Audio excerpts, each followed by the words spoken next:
Como é que foi aquele período?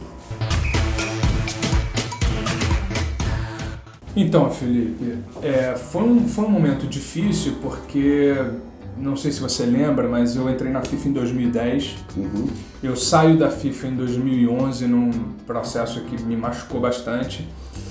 E, por acaso, eu vinha fazendo um ano, tirando esses dois jogos... Mas você retornou para a FIFA? Eu retorno em 2012. Ah, perfeito. E eu acabo retornando exatamente depois desse ano e infelizmente depois desse jogo, porque esse foi meu último jogo naquele ano. Eu retorno em 2012, foi na última rodada. Mas assim, foi na última rodada do segundo turno, porque Isso. No primeiro turno também, como os clássicos eram feitos... Era aquela época que os clássicos eram na última rodada. Exatamente. Os clássicos regionais. Exatamente. E a gente passava por uma situação onde o nosso árbitro FIFA, que havia até entrado no meu lugar naquela época, não estava gozando de muito prestígio. E eu fui o árbitro designado para fazer os dois jogos. Erradamente. Já tinha tido problema no primeiro. Na verdade... Era o Sérgio Correia. Era o Sérgio Correia. Na verdade, o problema do primeiro, ele só apareceu com força depois do segundo. Perfeito. Porque o que aconteceu no primeiro jogo? O primeiro jogo foi um jogo que eu havia conduzido de forma espetacular até o lance do Bernardo com o Léo Moura. Vasco e Flamengo 2011, ele está falando do jogo do turno. Isso, que é o jogo que o Ricardo Gomes sente o aneurisma. O jogo no Engenhão do aneurisma do Ricardo Gomes. Isso. Perfeito. Pra você ter ideia de como esse jogo foi tão intenso pra mim, eu não vi o Ricardo Gomes em nenhum momento Passando mal. Eu não lembro na minha cabeça, as pessoas não têm muita ideia de quanto é o foco, né, de um árbitro durante o jogo. Eu não lembro na minha cabeça, porque o quarto árbitro não me chamou, no dia era o João Arruda. Ele não me chamou e a gente não tinha rádio ainda. Não tinha rádio. Então eu estava muito focado no jogo, eu não vi a ambulância encostar para levar o Ricardo Gomes. Ah, não viu nem a ambulância? Não vi a ambulância encostar. Se eu tivesse visto, talvez aquele jogo não tivesse nem continuado. Perfeito. Porque talvez, parando o jogo e os jogadores do Vasco sabendo... Qual foi o momento que você viu a ambulância? Não vi a ambulância. Eu fui saber da ambulância depois. Eu fui saber... Você não viu o transporte do Ricardo? Meu Deus! Não vi. Você devia estar bem ligado no jogo mesmo. Exatamente. Porque o jogo foi muito pegado. Eu expulso um jogador do Flamengo com 20, 25 minutos do primeiro tempo. Você lembra quem era? Eu acho que o Álvaro. Álvaro, zagueiro. Acho. Não tenho certeza. Tá. Não sei se o Álvaro estava nessa... Com 2 cartões amarelos ou vermelho direto? Acho que vermelho direto. Vermelho direto. Acho que vermelho direto, por situação clara e manifesta direto. Isso tem muitos anos, já tem 8 anos. Né? Isso. Então, ali eu vinha fazendo um jogo irretocável. E o jogo 0-0, a gente entra nos acréscimos, uma bola é virada de uma ponta da área para outra. Já no final do jogo. O Léo Moura deita num combate ao Bernardo, que ao invés de estar indo para dentro do gol, ele recebeu uma bola na linha de fundo e dá um tapa para fora, para dentro da área. O Léo deita e encosta nele. Só que quando o Léo... Eu vejo o contato. Só que quando o Léo encosta nele, ele se joga, ele se atira. O fato dele ter se atirado me fez entender naquele momento e acreditar que ele estava simulando o contato e não que o contato tivesse acontecido em virtude do movimento do Léo Moura. E aí eu não marquei. 0-0, prorrogação, eu falei, tá tentando me levar, porque o jogo tá 0-0. Prorrogação, acréscimos, né? Perdão, acréscimo. Eles tinham perdido 5 gols na cara. Estavam com um jogador a mais, Perderam 5 gols na cara, excelente. Na cara do Bruno. Era o campeão da Copa do Brasil daquele ano. Sim. Do ano anterior. Não, 2011. Mas ainda não tinha sido campeão. Ainda não tinha sido campeão. Foi ser campeão. Foi contra o Coritiba. Isso. No final do ano. E aí, eu não dou aquele... Só que aquele lance ficou porque a imprensa ficou um pouco dividida sobre aquele lance. Houve polêmica. Tá. Aí vem o segundo... Agora você passa... Antes de você falar do segundo jogo... Você não imaginou pedir ao Sérgio Correia para não apitar de novo o Vasco e Flamengo? Não, eu queria jogo. Eu tinha total... Primeiro porque eu sabia que eu tinha feito um grande jogo no primeiro turno, apesar desse lance. E o meu ano estava... O segundo jogo foi no Engenhão também. Ou foi no Maracanã? No Engenhão também. Foi no Engenhão também. E eu estava muito preparado e sabendo que eu ia retornar para a FIFA. Eu já sabia que eu ia fazer parte do quadro. Então eu queria jogos grandes. Podia mostrar essa fragilidade. Exatamente. E eu não tinha nenhum medo do jogo. Mas eu sabia que o jogo, se tivesse algum problema, eu ia ficar marcado por aquilo. De um lado ou do outro. De um lado ou do outro. Mas sabendo que o Vasco disputava o título, não podia dar nada errado, né? E aí acabou que deu errado, porque teve, nesse caso não foi um lance de interpretação, foi um lance de não conseguir ver o puxão da camisa. Foi no Diego Souza. O William no Diego Souza. Ele puxa Williams, a camisa. Né? O Williams, o volante. O volante. Eu entro numa angulação que me deixa atrás do corpo do William. E pior que foi uma angulação que tapou todo mundo, nem meu assistente. Foi no final do jogo não, também, Pérez? Não, foi no primeiro tempo. Foi no primeiro tempo. Tá. Eu só fui ver esse lance, pra você ter ideia, eu só fui saber desse lance 15 minutos depois do final do jogo. Quando a gente estava numa reunião já de final de jogo, a gente havia o assistente atrás do gol, né? Não havia o assistente, não Se havia... houvesse, você acha que ele te avisaria? Você não pode prever. Não dá pra saber, não dá pra saber, mas provavelmente esse lance tinha sido resolvido. Se tivesse VAR, estava resolvido. Estava resolvido. Mas assim, como eu fui pego num contra-ataque, eu lembro do início da jogada até hoje, eu me antecipei e houve uma roubada de bola do Vasco lá e uma esticada. Eu fiquei um pouco para trás e angulei. Quando eu angulei, eu coloquei o corpo do William na minha frente. Então, o puxão em si eu não vi. Isso pode ocorrer, né? Claro, acontece o tempo inteiro. E o puxão, de fato, eu não vi. Como foi um puxão rápido, ele segura e larga, ficou... A gente pode considerar você... dando esse relato, erro de posicionamento naquele lance ou foi uma coisa fortuita? É engenharia de obra pronta dizer que foi erro de posicionamento, porque eu busquei o melhor ângulo para a jogada, mas a jogada se acomodou de tal maneira para mim que ficou um ângulo ruim. Então dizer assim, eu me posicionei mal. Me posicionei mal para o final da jogada. Perfeito. Aí hoje dá para dizer isso. Se eu tivesse angulado diferente, eu teria visto a jogada. Qual é o melhor ângulo para ver um lance daquele e marcar com convicção pênalti? Segundo o livro de regras, é o ângulo que te faz ver. É o ângulo que faz ver. É o ângulo que te faz ver. Não tem receita pronta. Exatamente. A gente tem diretrizes de deslocamento e posicionamento. A gente tem diretrizes, a gente segue essas diretrizes. A diagonal continua sendo uma diretriz quase que secular já, a diagonal. Perfeito. Só que hoje a gente tem quebras da diagonal, principalmente para a área cinzenta, que é aquela área onde ficava o adicional. Sim.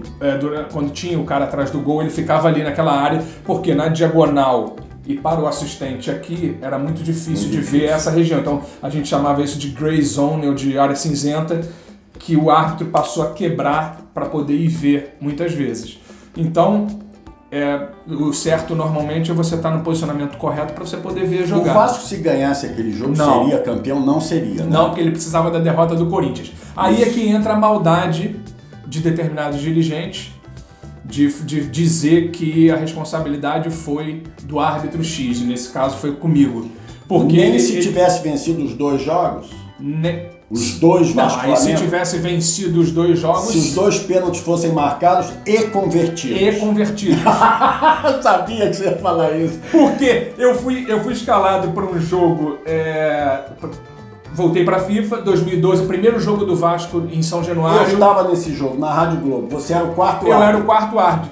O Diego Abal, árbitro argentino, marca 3 pênaltis pro Vasco, o Vasco perde os 2 primeiros. Foi um jogo da Sul-Americana, eu lembro. E tem um outro detalhe. Eu era o árbitro que marcou 2 pênaltis pro Vasco, num Vasco e Flamengo, que o Dodô perde os 2. Lembra desse jogo?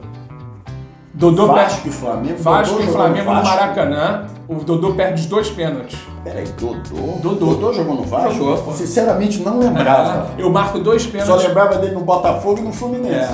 E eu marco 2 pênaltis pro Vasco. Depois... vocês estão ouvindo aí, hein, torcedor vascaíno? É muito fácil.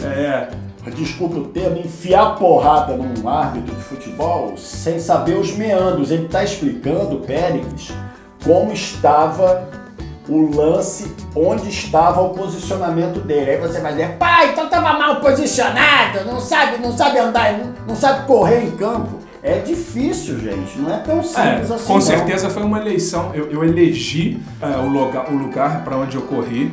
naquele momento, eu elegi erradamente. Mas é o que eu estou te falando, é engenharia de obra pronta, porque eu poderia estar exatamente... O que eu busquei ver, na verdade, foi entre os jogadores. E eu acabei ficando com as costas de um jogador na minha frente.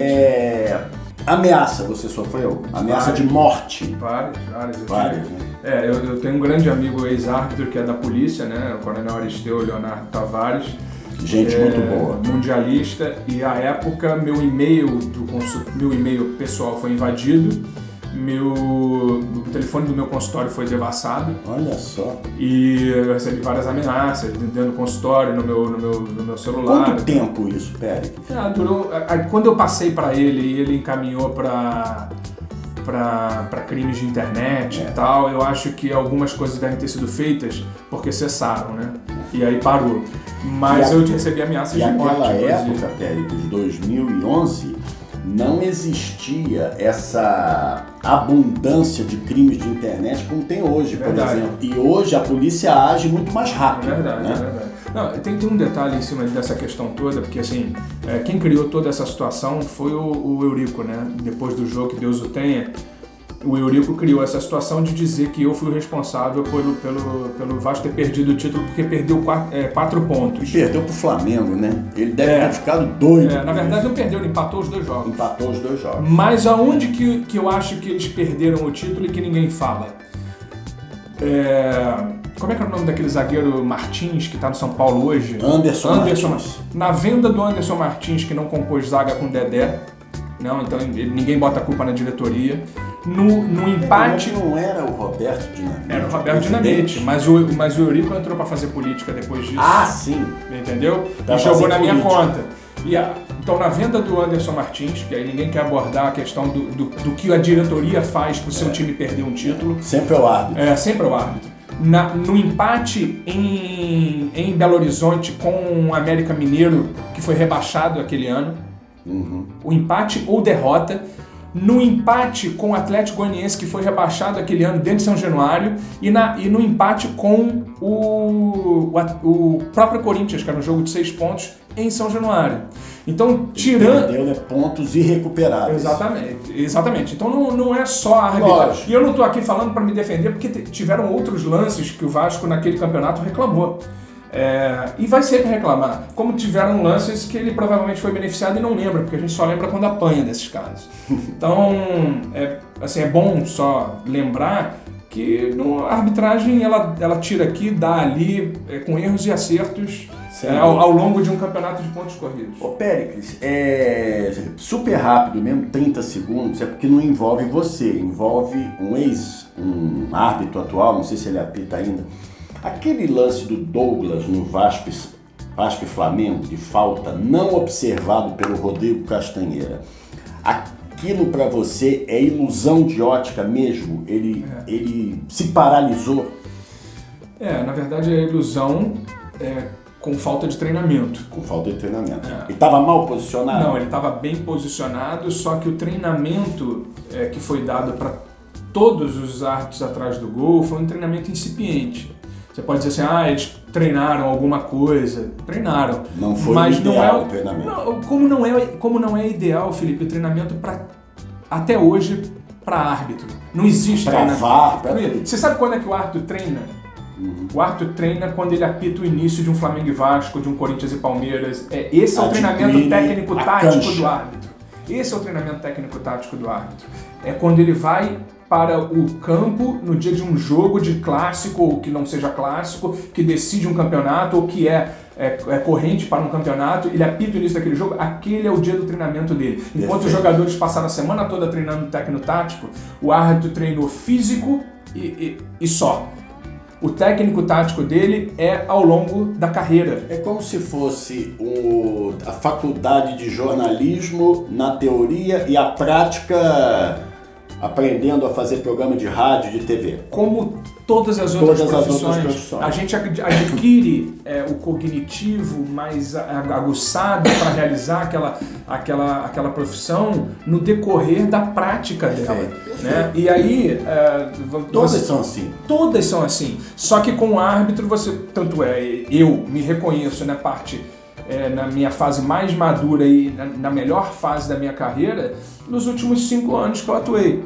Muito mais experiente. Muito mais, porque no início da carreira eu jogava gasolina no jogo. O jogo tava começando a pegar fogo, ao invés de eu vir para pagar, eu jogava gasolina no jogo. Era num trato com um jogador. Eu comentava com o Wagner Tardelli, nosso amigo, eu comentava com ele assim, pô, Tardelli, o Péricles fica expulsando com 10 minutos de jogo, ele vai se ferrar assim, não pode fazer isso. E eu entrei na arbitragem querendo fazer do futebol brasileiro uma Premier League inglesa.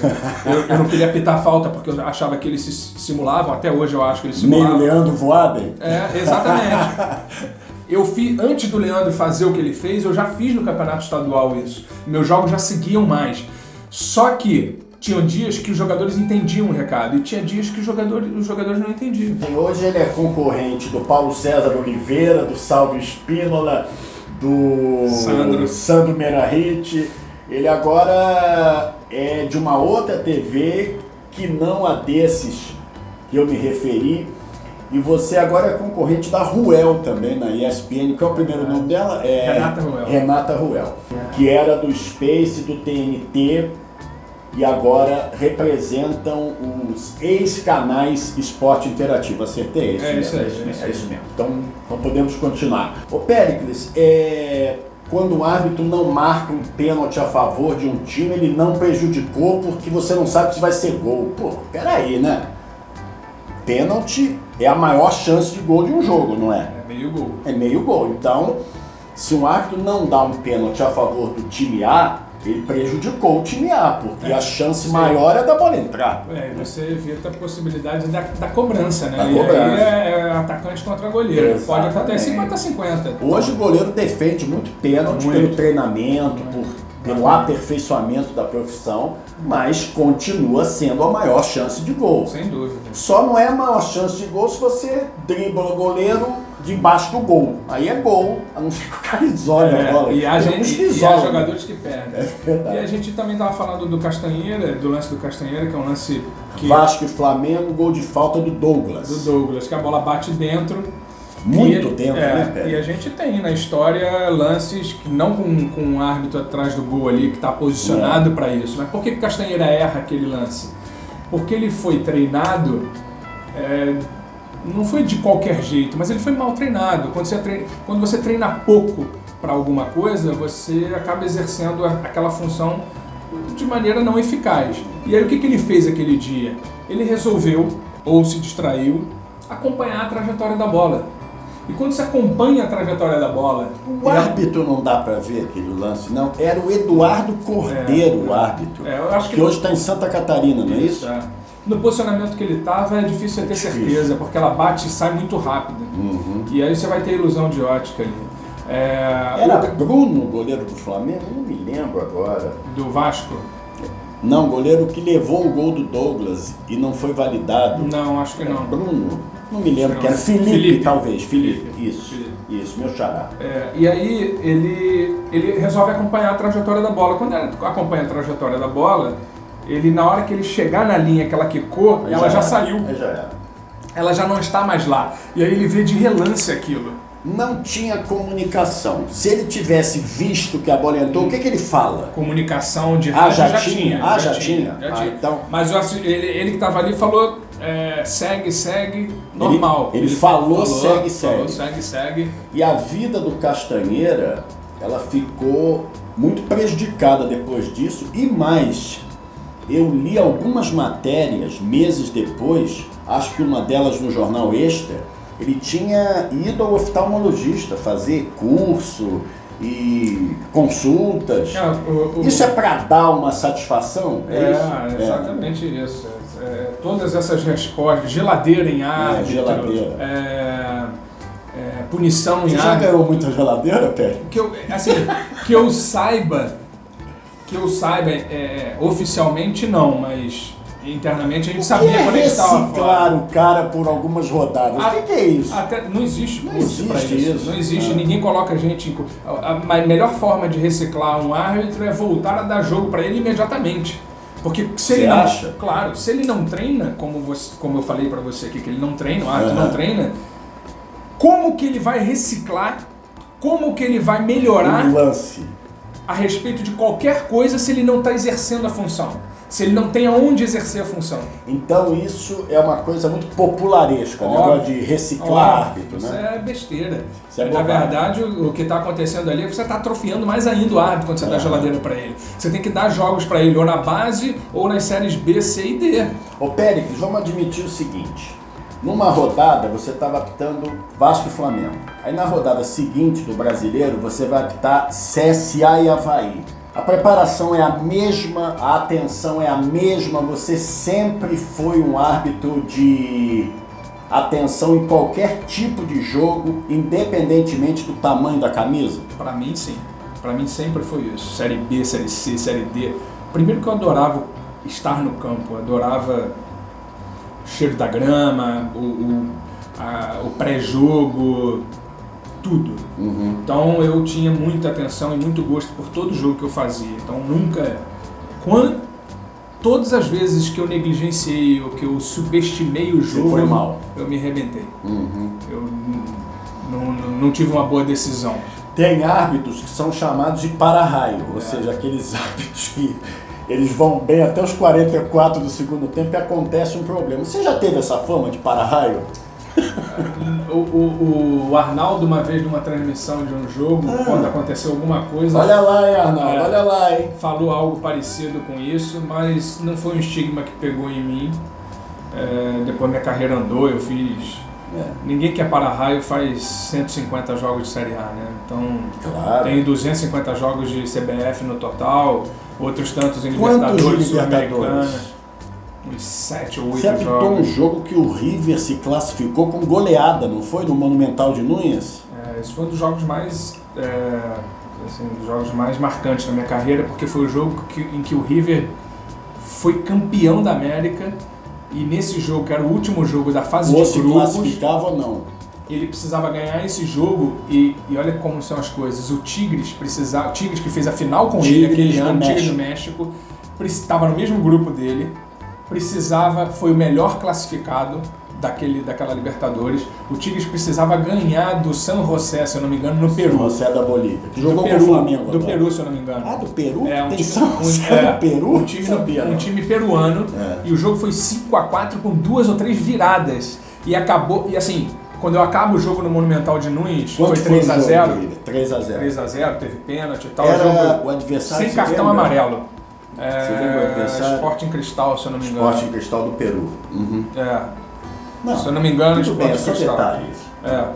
E quando acaba o jogo, ninguém arreda o pé no Monumental de Núñez esperando o resultado lá. E quando acaba lá o resultado, e o resultado é favorável ao River, e o River classifica, parecia um gol. Estádio lotado, pulando daquele jeito que o argentino faz.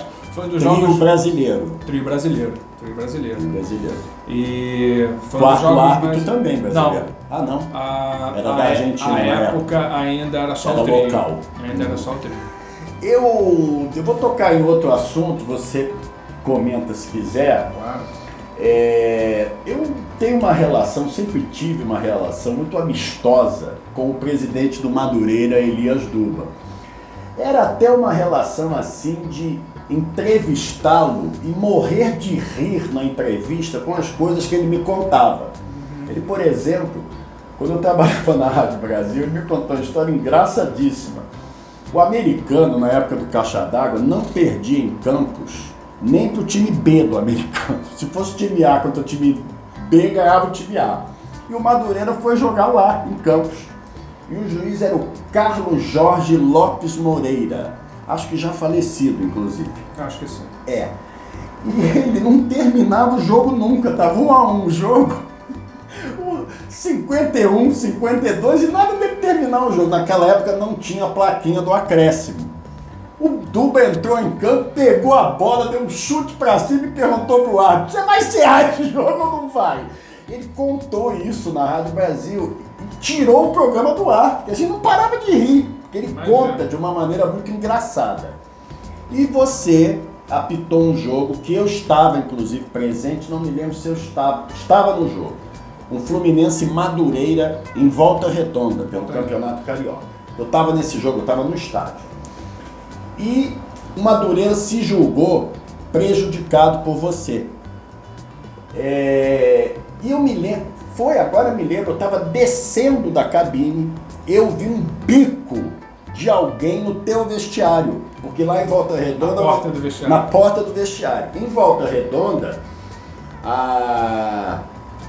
é muito próximo o vestiário do árbitro do vestiário dos times. E eu desci e vi. Assim, meu Deus, aquele ali é o fulano. Eu acho que era o Elias Duba, ou alguém ligado a ele. Eu não me recordo, sinceramente. Era ele, né? E xingando você. Isso. Xingando que alguma coisa. Eu falei, pô, olha o que o Duba tá fazendo. E não houve prejuízo nenhum a Madureira nesse jogo. Eu sou fluminense, se tivesse havido eu falaria. O Fluminense ganhou com um gol no final, precisava de uma diferença de gols, uma coisa assim. Ganhou com gols 42, 43. Exatamente. E aí houve um momento em que você, dias depois, me disse ao telefone, eu apurei com você, que você o iria processar. Houve isso? Não houve? Você já esqueceu? Não houve. Assim, essas feridas, quando elas são abertas assim, na hora, a gente ainda pensa muita coisa, decide fazer muitas coisas, mas essa foi uma situação que passou para mim, porque foi muito direcionada lá. Ele falou que ele teve muitos anos de carreira ainda. Claro. Ele falou o que ele quis para mim e eu falei o que eu quis para ele. Você respondeu? Respondi no tom exato do tom dele. Você botou o que na súmula? Botei tudo o que tinha acontecido na súmula. Os xingamentos, o que ele tinha falado, o bico na porta. Tudo. O bico na porta tão forte que fez um estrondo. E eu enxotei eles do vestiário. Ele estava muito... Ele chegou a entrar no vestiário? Quando ele chega no vestiário, o funcionário dele que havia levado frutas pra gente lá, às vezes a arbitragem é muito... Era mando do Madureira. Sim, é muito maltratado em alguns lugares. E o Madureira eu fiz jogos no Madureira, vários. Eu fiz jogos em Conselheiro Galvão, inesquecíveis. Sempre fui muito bem tratado e o funcionário que levava essas frutas lá já me conhecia desde a base.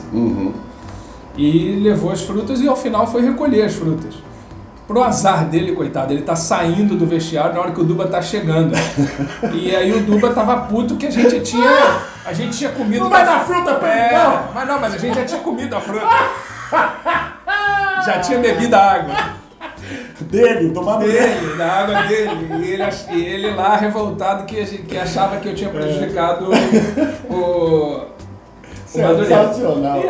E aí ele gritou com o cara do lado de fora e começou a se referir a quem estava dentro de uma maneira chamou parecida. De homossexual, uma coisa parecida com isso. Eu não lembro. Tipo esse viado desse Péricles. Ele falou um monte de abobrinha e eu falei, pô, quem é que tá do lado de fora fazendo isso? Eu abri. Aí, e contestei. Que isso? Que bagunça é essa lá de fora do vestiário e tal, não sei o quê. Aí ele se dirigiu a mim, me xingando. Aí eu me dirigi a ele xingando ele. Sim, mas não houve agressão física. Não houve. Aí eu mandei eles se colocarem de lá pra fora, pedi pra chamar a polícia e bati a porta na cara dele e ele deu um bico na porta. Você fez a sua obrigação de botar na súmula. A gente sabe como é que é botar na súmula alguma coisa contra Elias Duba, né? A gente sabe como é que é. Não acontece rigorosamente nada, né? A gente sabe como é que funciona o esquema lá, né? Como é que é? Como não aconteceu. Esquema no bom sentido, hein, gente? Esquema que eu digo é amizade do Duba com o presidente. A gente sabe que existe, né, presidente Rubens Lopes? Vocês amainaram a situação e, sinceramente, foi até melhor, sabia? Porque o Duba é uma figura sensacional. O Enéas Madeira é uma figura sensacional, mas eles têm essas coisas. Mas né? Eu tenho um episódio com o Enéas que é sensacional, porque eu apito a Otávio Pinto Guimarães em 2004, quando eu estava na minha ascensão assim, rumo ao profissional. Em 2005 eu já passei profissional. Que é um torneio de base, né? É um torneio de base. E eu vinha na minha crescente, faço o segundo jogo do Otávio Pinto Guimarães em Cabo Frio, Cabo Friense e Madureira. Alair Correia. Cabo Friense ganha de 4-0, mas eu dou um pênalti com 5 minutos pro Cabo Friense. Olha só. Quando eu vou pro vestiário no primeiro tempo, tá o Enéas na porta do vestiário. O Enéas é meu amigo hoje. A gente tinha conta até pouco tempo atrás, a gente tem ainda a conta no mesmo banco. Aí tá o Enéas parado, eu não sabia quem era, nunca soube quem eram, assim, nunca gravei rosto, exatamente para não ter nenhum tipo de... ninguém nunca achar que eu fiquei fazendo política ou deixei de fazer política com alguém, não sabia quem era o Enéas. E tem um senhor parado. Ele era vice de futebol. Sim. E tem um senhor parado na porta do vestiário, com o braço cruzado. Bigodudo. Ele tinha bigode. Mas acho que já não tinha mais. Aí ele vira pra mim, na hora que eu tô chegando no vestiário, ele vira pra mim e fala: qual é o seu nome? Aí eu falei: qual é o nome do senhor? Da mesma maneira que ele me perguntou, eu devolvi pra ele. Você era o árbitro. Sabia. Qual é o seu nome? Aí eu falei: e o senhor, qual é o seu nome? Aí ele: meu nome é Enéas, eu sou vice-presidente de futebol da federação e do Madureira. Da federação, é verdade. Você nunca mais vai apitar jogo. Nunca mais, sua carreira acabou aqui hoje. Do Madureira ou eu jogo? Falei, jogo. Aí eu falei pra ele: anota meu nome, por favor, Péricles Bassols Pegado Cortez. Aí ele anotou meu nome e pelo visto ele ficou quantas rodadas fora? Não fiquei nada. Nenhuma? Ele tava, era Eduardo Viana ou era Rubens Lopes, você lembra? Era Viana. Era Viana. 2004 era Viana. Sensacional. Olha, essas histórias são maravilhosas, são folclóricas. Bom, vocês estão se divertindo, né? Tem muito mais história de árbitro, mas muito mais. Tem uma também muito engraçada de Ezequiel, como é que era o primeiro nome dele? Eu lembro desse careca. Eu acho que já falecido também. José Humberto Ezequiel. Das antigas. Essa figura, um empresário uma vez me deu uma entrevista na Rádio Brasil, quando eu trabalhava lá, confessou que entrou no vestiário do José Humberto Ezequiel no intervalo do jogo para dizer: olha o que nós combinamos, hein? Olha o que nós combinamos, hein? Falou no ar isso. Quem era o empresário? Ele era muito ligado ao Bom Sucesso na época. Eu não vou lembrar o nome agora. Essa é a parte mais feia para mim, sabe, Felipe, do futebol e da arbitragem. E é uma parte que, graças a Deus, ficou para trás. Essa parte especificamente ficou bem para trás. Eu não posso dizer nem afirmar que não exista, mas que nunca passou nem na minha tangente. Existe muito mais agora onde não tem câmera, né? Onde o jogo é pequeno, digamos assim. Se alguém fosse aventurar nisso, vai ser onde não tem lugar, onde tem muito menos visibilidade, tá certo? Bom, a gente volta na terceira parte dessa entrevista muito legal com o Péricles Bassols, e o assunto da terceira parte você já sabe, né? Os que não gostam vão dizer: não vou assistir não, mas assiste para aprender. A gente vai falar muito de VAR na terceira parte do Péricles Bassols aqui no Esporte Online. É só aguardar.